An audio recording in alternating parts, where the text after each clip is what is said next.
আর ভাইরারি খুব মনোযোগ। আল্লাহ নবী একদিন রাতের বেলা ঘরে আসছেন, আম্মা জান আয়েশা রাদিয়াল্লাহু আনহাকে ডেকে ডেকে বললেন, আয়েশা, আমি আজকে তোমাকে বলি, তুমি আজকে আমার কাছে যা চাইবা গো আয়েশা, আমি নবী তোমাকে তাই দিয়ে দেব। আল্লাহ নবী এই কথা বলার পরে আম্মা জান আয়েশা রাদিয়াল্লাহু আনহা চিন্তায় পড়ে গেলেন। এমন মহামানব আমাকে বলেছেন আমি যা চাইব তাই দিয়ে দিবেন, কি চাইতে কি চেয়ে না চেয়ে ফেলি, কোন ভুল করে ফেলি। আম্মা জান আয়েশা রাদিয়াল্লাহু আনহা একটু চিন্তা করে বললেন, নবীজি গো, একটু যদি অনুমতি দেন আমি আপনাকে কিছু সময় পরে বলবো।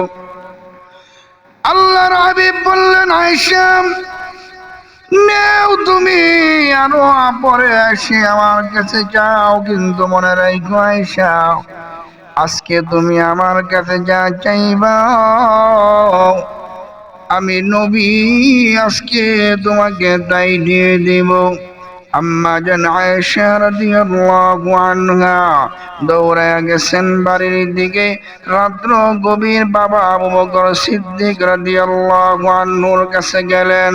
আবু বকর সিদ্দিক রাদিয়াল্লাহু আনহুকে ডেকে বললেন, বাবাজি গো, আল্লাহ নবী রহমতের নবী আমাকে বলেছেন আমি যা চাইব আমার আল্লাহ আমার নবী আজকে আমাকে তাই দিয়ে দিবেন।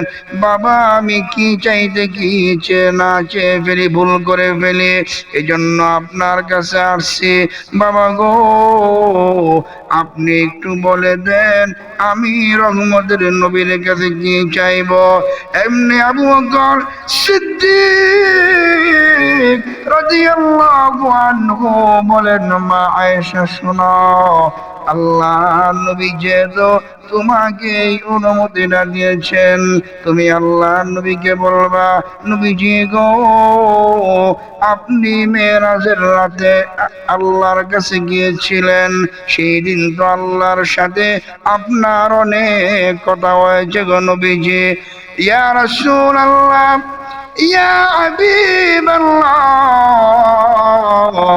এমন কোন কথা আসেনি এই দুনিয়াতে আসার পরে আজ পর্যন্ত আপনি যে কথাটা কোন মানুষের কাছে এখনো বলেন নাই।